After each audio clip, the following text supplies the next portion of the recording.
Japan 1645. Miyamoto Musashi was 62 years old and knew he would die soon. His body marked by more than 60 duels, no defeats. He dragged himself to a cave in the Reigando Mountains, completely alone. No disciples around, no family waiting for his last words. And it was in this absolute solitude that he wrote 21 lines that would travel 400 years to reach you. But it wasn't about how to win fights. It was about how to reprogram your mind to never again depend on anyone, never again freeze under pressure, never again break when everything crumbles. Musashi was leaving a map of how to rebuild a life from scratch when nothing remains but you and the silence. Musashi didn't start out invincible. At 13, he defeated his first opponent in a duel, but he was lucky. It wasn't pure skill. From 20 to 29, he was good with the sword, but terrible with his mind. His mentality was kill or be killed. He didn't yet have the concept of hey-ho, strategy as a way of life. He won through brute force, speed, and intimidation, not through the calm reading of his opponent that he would later develop. He had technique, but no inner control, until he discovered something the Japanese had known for centuries. It wasn't secret combat techniques. It was 4 philosophical principles that completely reprogrammed how he viewed progress, purpose, imperfection, and loneliness. Kaizen, transformation through the imperceptible. Ikigai, the reason you wake up in the morning. Wabi-Sabi, radical peace with what is broken, and the path of walking alone without depending on anyone to continue. Of course, Musashi didn't know all these concepts as we know them today. For example, we know that Kaizen is a modern concept, popularized after World War II, but Musashi followed the concept of Shugyo, which is like the grandfather of Kaizen. Shugyo. This refers to austere and disciplined training. Musashi wasn't just looking to improve a process. He was seeking to forge the spirit and technique through exhaustive repetition and correction of flaws. And regarding the term Ikigai, did Musashi know the word? Probably not as we use it today. The term Ikigai has ancient roots from the Heian period, but in Musashi's time, it wasn't a self-help concept with diagrams. However, he is the perfect example of the concept. His Ikigai was the way of the sword, Kendo. For us, Ikigai is about balance and happiness. For Musashi, it was about obsession and sacrifice. He writes in the Dokodo, the way of solitude, "Do not seek pleasure for its own sake." His life's purpose was mastery, not personal happiness. Musashi applied these 4 concepts during years of real battles, not motivational metaphors. And when he wrote his last teachings in that cave, he wasn't leaving a combat manual. He was leaving a map for those who need to rebuild their lives when everything falls apart. And today, 400 years later, what Musashi wrote serves as a map for our lives, to free us from the need for acceptance, the need for external validation, to free us from the need to live to please everyone around us, often leaving our own dreams aside. The Dokodo. It was not a path for those who walk alone, a testament to how to win battles. It was a manifesto on how to live when no one else is by your side, when there is no audience, when there is no applause, when all that's left is you and the truth naked of its existence. Musashi did not. I was teaching how to be alone. It was revealing that true strength. It is only born when you stop needing it. Validation from the company, of the approval from others to keep walking. The modern world lives in panic over this, loneliness. Just look around. People. They check their cell phones more than 150 times a day. Not out of necessity, but out of fear of silence. With each notification, a confirmation that they still exist, that they still matter. Studies show that young adults spend an average of 7 hours daily posts on social media, no connecting deeply with no one, but desperately avoiding the experience of being with oneself. Relationships are maintained not by love, but out of terror of the void. Careers. They are chosen not on purpose, but by status. Opinions are formed not by conviction, but by consensus. And in the midst of all this, Musashi, 4 centuries ago, we already knew about the disease that affects us. It would corrode. It's not loneliness, It's the inability to walk alone. There was a word that Musashi never. He used it but lived until his last breath. Jiriki, self-effort, absolute self-sufficiency, not as arrogance but as radical freedom. Jiriki is the understanding that no one he will come to save you. It's the understanding that there are things no one can do for you. There is no secret master. There is no magic opportunity. There is no the perfect moment.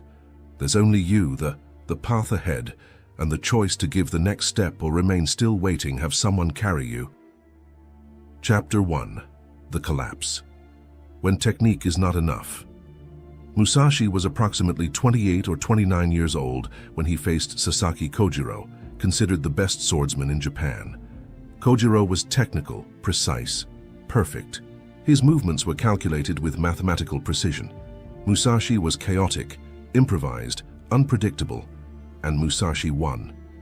Not because he was technically superior, but because Kojiro expected perfection and Musashi embraced chaos. Kojiro froze when the unexpected happened. Musashi kept moving. Now San Francisco, 2019. I'm going to tell you Marcus's story. Marcus was sitting in his kitchen at home, 31 years old, a product manager at a promising startup, 3 years building something that finally seemed to be working, until the pandemic hit. The company cut 40% of its team in March 2020. Marcus was on the list, and the worst part wasn't losing his job.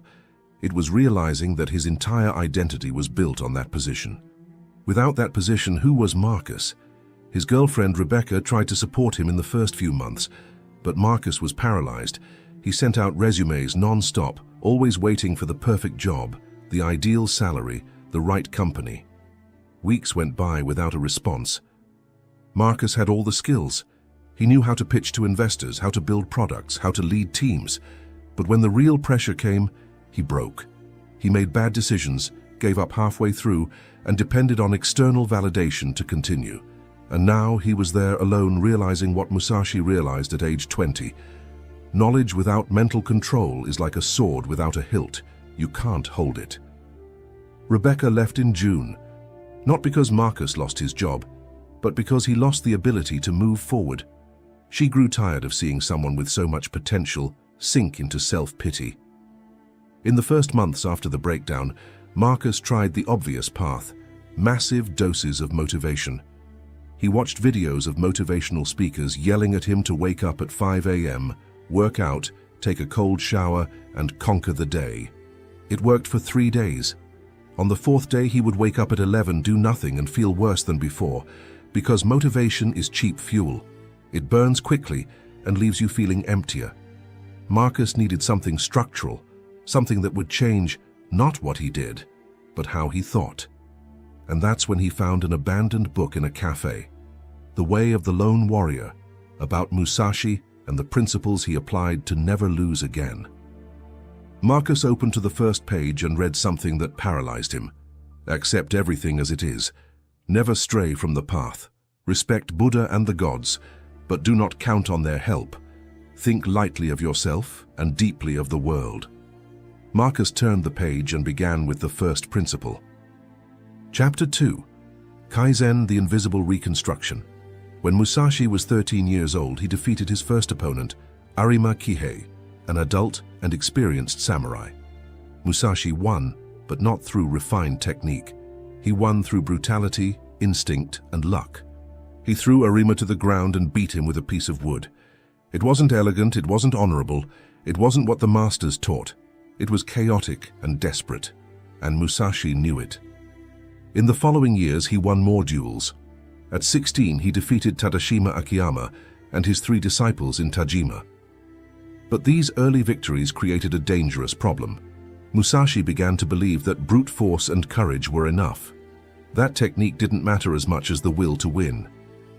And this almost killed him. Because in his first duels, he faced competent opponents but not true masters.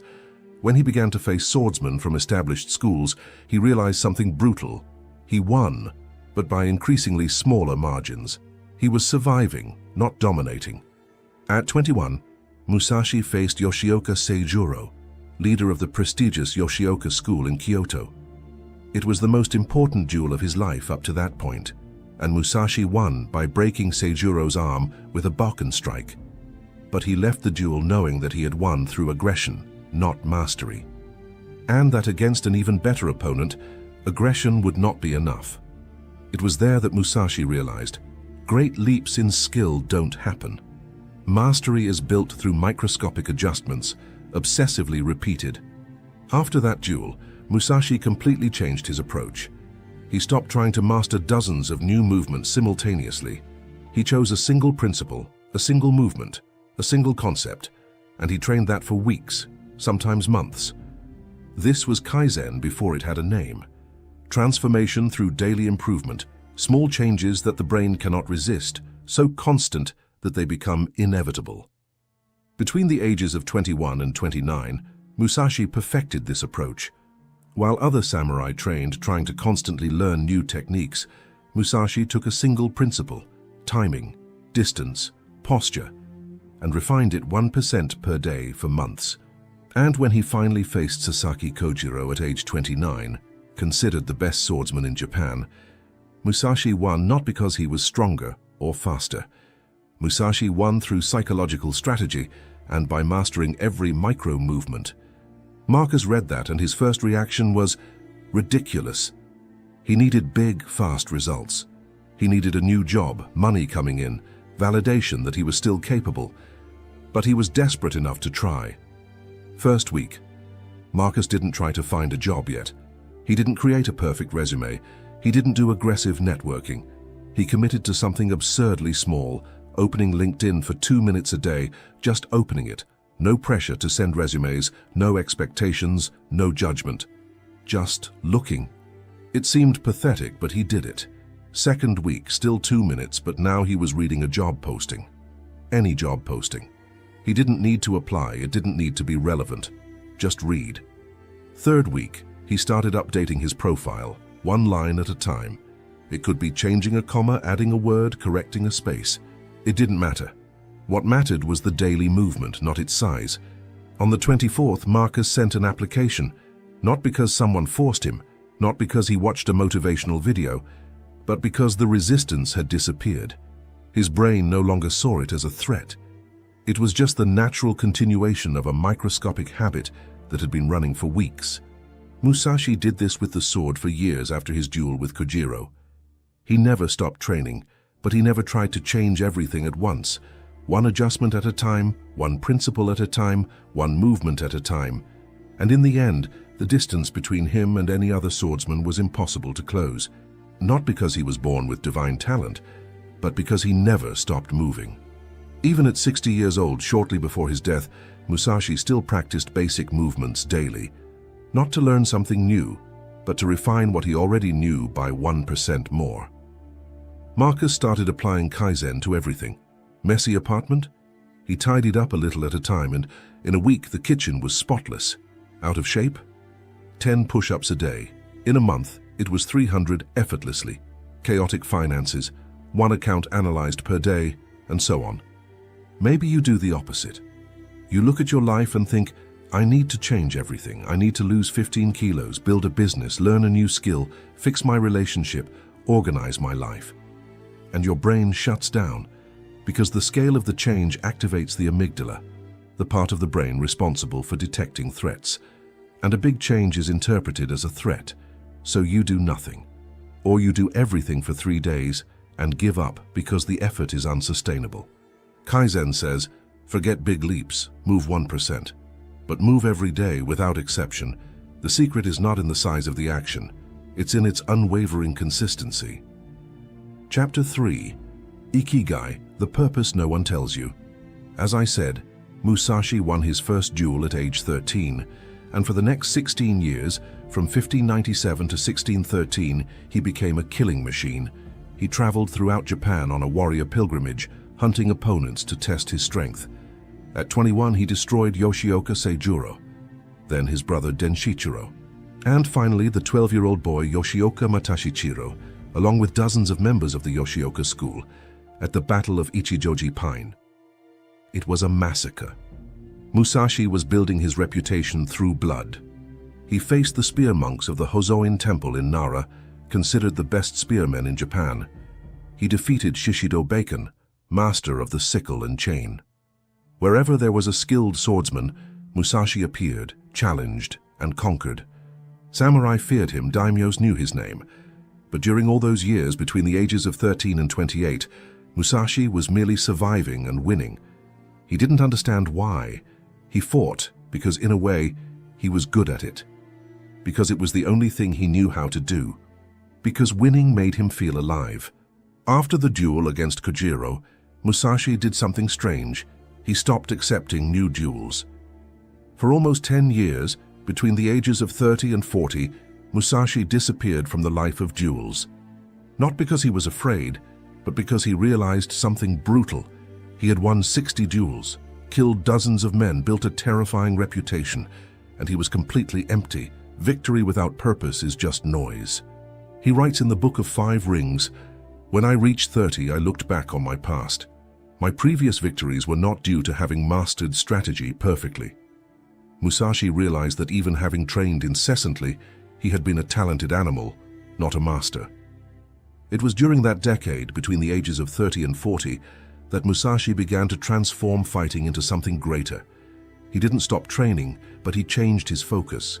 He began to study other arts, calligraphy, painting, sculpture, poetry.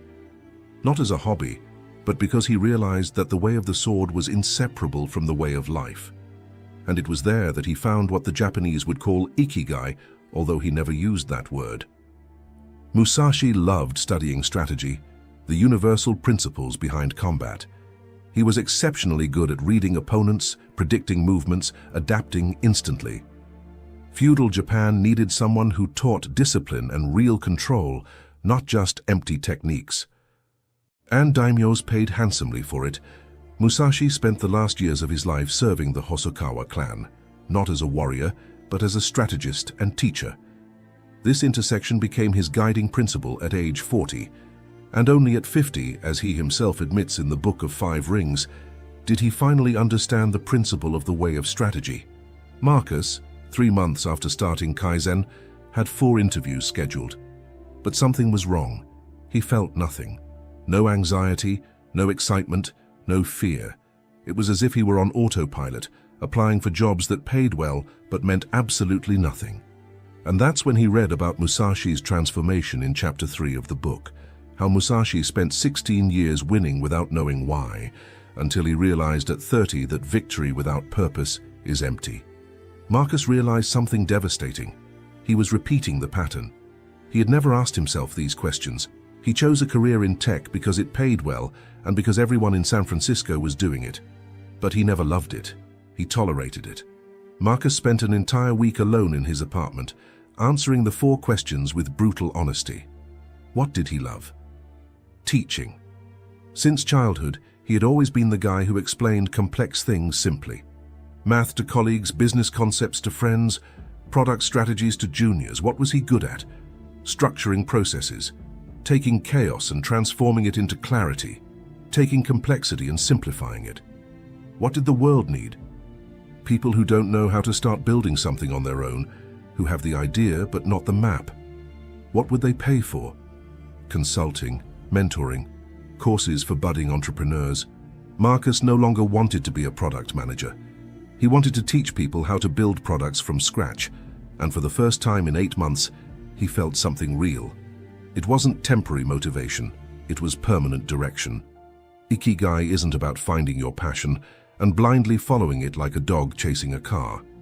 It's about finding the precise intersection between what you do well, what has real value in the world, and what makes you feel alive. Without that intersection, you can make money, but you'll slowly die inside, or you can love what you do, but you'll starve. Ikigai is the relentless balance between these forces. Marcus cancelled all 4 interviews. He sent polite emails declining applications, and he started something radically different. He wrote Twitter threads, teaching product development concepts, short posts, 280 characters, 1% per day. Kaizen applied to Ikigai. He didn't expect followers, he didn't expect validation. He did it because it was the right path. In 6 weeks, he had 1,200 followers. In 3 months, he received his first consulting offer, $2,000 for 4 sessions. It didn't pay like his old job, which paid $12,000 a month. But Marcus woke up with energy for the first time since March 2020. And you? Do you have Ikigai? Or are you living on autopilot, doing what pays but kills you inside, waking up every day without knowing why? Musashi spent 16 years winning duels to realize that victory without purpose is empty. He spent more than 20 years refining his understanding, and only at 50 did he finally understand. You have two options: spend decades like Musashi did, learning the hard way, or answer the 4 questions now and save 30 years. Chapter 4. Wabi-Sabi, Peace with the Imperfect. Towards the end of his life, when Musashi wrote Dokudo, he wrote principles that perfectly capture Wabi-Sabi. Do not seek pleasure in itself. Do not have personal preferences in anything. He was saying, the pursuit of perfection and elegance is imprisonment. The effective warrior uses what works, not what is beautiful. In the following years, Musashi developed the Niten Ichi Ryu, 2 swords style, which at the time was considered strange and unorthodox. Traditional swordmasters criticized it, but Musashi didn't care about aesthetic approval. He cared about effectiveness. He also dedicated himself to arts such as calligraphy, painting, and sculpture. And his works are marked by a deliberately imperfect style, quick and irregular brushstrokes, intentional asymmetry, empty spaces. This was Wabi-Sabi in practice, finding beauty and strength in what is imperfect, unfinished, asymmetrical. One of his most famous paintings, Shrike on a Dead Branch, uses only a few minimalist brushstrokes. It looks unfinished, and that's exactly why it's powerful. Marcus was growing. 6 months after finding his Ikigai, I had 3 paying clients, consistent content on Twitter, revenue covering all basic expenses, nothing explosive, but sustainable. Kaizen working. But something started to hold him back again. This time, it wasn't a lack of direction. It was paralyzing perfectionism. He would spend 4 hours rewriting a 280-character tweet. I postponed launching a digital course because it wasn't good enough yet. He would record videos and delete them because the lighting wasn't perfect.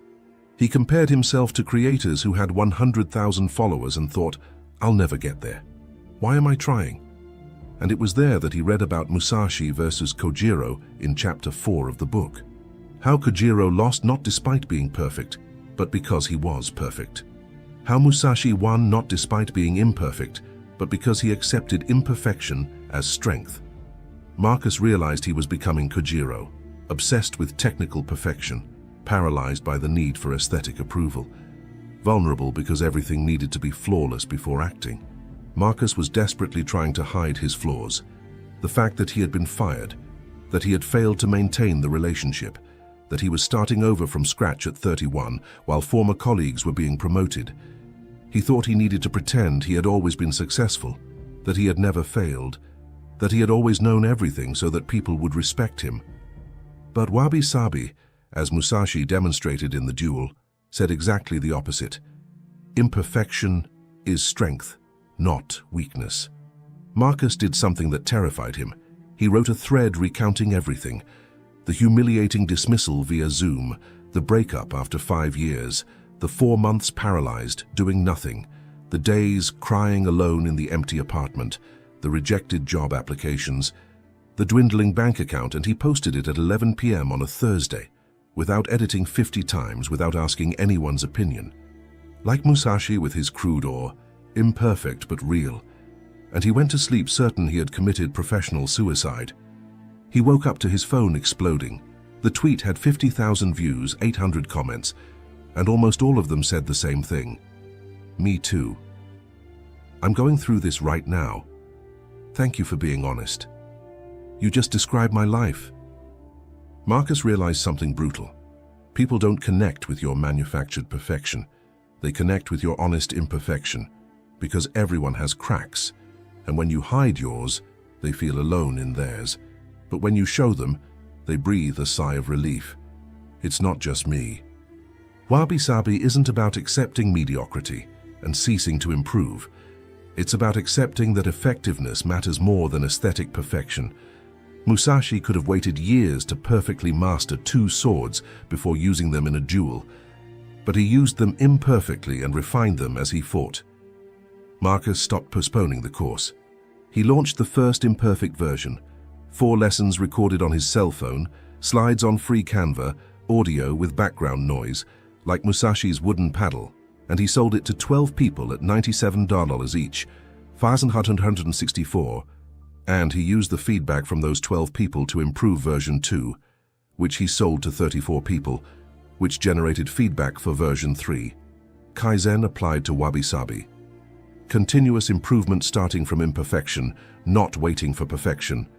Are you paralyzed by perfectionism right now? Do you have an idea, a project, a dream, but you don't execute it because it's not good enough yet? Kojiro had the perfect technique and died. Musashi had a crude ore and lived. Wabi-Sabi gives you radical permission to be strategically imperfect, not as an excuse to do things poorly, but as freedom to start with what you have and refine along the way. Because starting imperfect and improving 1% per day is infinitely superior to waiting for perfection and never starting. Chapter 5. The Solitary Path, the Strength of Not Needing. Musashi walked alone for most of his life, not because he hated people, but because life taught him that dependence is vulnerability. He was born in 1584 into a samurai family, but his father, Shinmen Munisai, abandoned him as a child to serve a daimyo. His mother died when he was very young. Musashi grew up being raised by an uncle, but at the age of 13, after killing Arima Kihei in their first duel, he was effectively expelled from the village. Too young to be officially accepted into any clan, too old to be considered a child. He didn't initially choose solitude. Solitude was imposed upon him. This forced solitude could have destroyed him, but it did the opposite. It taught him something that warriors with teams often don't learn. You are only truly strong when you don't need anyone to survive. After the duel with Kojiro at age 29, Musashi disappeared from the public life of dueling. We don't know exactly where he was or what he did, but historical records show that he traveled alone, studied alone, trained alone. He developed the style, 2 swords, completely alone, without a school, without students, without external feedback. At age 50, Musashi finally agreed to serve the Hosokawa clan in Kumamoto, not as a frontline warrior, but as a strategist and advisor. In 1645, at the age of 62, knowing that death was near, Musashi completely isolated himself. He went to the Reigando cave in the mountains, completely alone, and it was in this absolute solitude that he wrote the Dokodo, the way of walking alone. 21 principles for those who depend on no one. The first principle, never stray from the path. Musashi was saying, stay firm on the path you have chosen. It doesn't matter if other paths seem easier, more popular, or safer. If you have chosen it, walk it to the end. The 10th principle, have no preferences. And emphasizing indifference and a lack of attachment to specific tastes or desires, focusing on impartiality and detachment. These weren't theoretical pieces of advice. They were lessons learned from years of walking alone. Musashi knew that people come and go. Masters die, clans fall, friends betray, not out of malice, but because life is impermanent. And if your strength depends on the presence of others when they are gone, and they always are, you crumble. Musashi died alone in that cave in 1645, with no one holding his hand, without his dramatic last words recorded. But he didn't die lonely. He died free, because he had built something that no one could take away. Absolute autonomy. Don't get me wrong, I'm not saying that the people you love aren't important, that you need to isolate yourself from the world. That's not it. I'm telling you not to depend on people. I'm telling you not to create expectations of people because, unfortunately, people come and go. Also, don't seek external validation because this incessant search is the ruin of many people. Marcus was rebuilt. He had Kaizen keeping him moving forward. He had Ikigai giving him clear direction. He had Wabi-Sabi allowing for imperfection. A year and a half after the breakdown, he was earning $8,000 a month teaching product development. It wasn't a fortune, but it was freedom. But there was a crack he hadn't yet faced: residual emotional dependence. He still checked Rebecca's Instagram every day. He still waited for former colleagues to invite him to events. He still needed likes on his posts to know if he was doing well. He still measured progress by comparing himself to others. And that's when Marcus remembered this quote from Musashi, "Accept nothing but the path you have chosen." And he realized he had chosen this path of building on his own, of teaching, of creating content. But he was still constantly looking around, comparing himself, seeking approval, measuring himself against external benchmarks. Musashi said, "If you have chosen the path, follow it to the end." Marcus did something radical. He deactivated Instagram, LinkedIn, and Facebook. He stopped checking who was growing faster, who had raised investment, who had been promoted. He stopped comparing, and for the first time he felt inner silence. Not emptiness, but peace. Because there was no more external noise telling him he was behind, that he should be somewhere else, that others were doing better. There was only him and the path. Marcus wrote in his diary, "They are on their path, I am on mine. If I need to look to the sides to know if I'm doing well, I never will." And he stopped stalking profiles, stopped asking about others, stopped measuring himself externally. Another principle of Dokodo that destroyed Marcus: do not seek pleasure in itself. Musashi wasn't saying to be miserable. He was saying don't depend on pleasure to continue, because pleasure is temporary fuel, it comes and goes, but the path doesn't stop when the pleasure ends. Marcus realized he was depending on the dopamine from likes, positive comments, and new clients to feel good. And on days without dopamine, he froze. He stopped working, spiraling into self-pity. Musashi, who spent decades without an audience, knew, build something bigger than pleasure. Build commitment. Do the work on good days and bad days, without negotiation. Marcus began to work regardless of how he felt. Sad, he worked. Happy, he worked. Unmotivated, he worked. Motivated, he worked. His emotional state ceased to dictate his actions. Marcus finally understood that the path wasn't about rejecting help or never collaborating. It was about building such solid inner strength that you can stand on your own. And when you can stand on your own, you can choose to walk with others out of love, not out of necessity. You can build with people because your paths align, not because you need them to exist. Marcus no longer needed Rebecca to feel complete. He didn't need external validation to know he was progressing. He didn't need crowds applauding to keep creating. He had become self-sufficient internally. And that didn't make him cold. It made him free. Because when you don't need anyone to keep going, no one can stop you.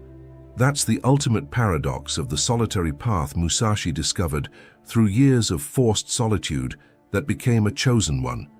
When you learn to walk alone, you can finally walk with others without fear of them leaving. Because you know that if they leave, you continue. Not out of stubbornness, but because the path is yours. It always was. It always will be. Everything I said above isn't just nice quotes from Musashi's life. Science proves it. Let's look at what science says. Dr. Robert Maurer, a psychologist at UCLA and expert in Kaizen applied to behavioral change, explains, the human brain has a primitive structure called the amygdala that detects threats to survival. Large changes activate the amygdala and generate immediate psychological resistance. But microscopic changes of 1% completely fool it, allowing new behaviors to take hold without internal struggle. Regarding Ikigai, Japanese researchers studied communities in Okinawa and other parts of Japan, regions with the highest concentration of centenarians in the world, for years. They discovered that most respondents over 100 years old had a clear and immediate answer to the question, why do you wake up in the morning? It wasn't superior genetics, it wasn't a special diet, it was a clear purpose.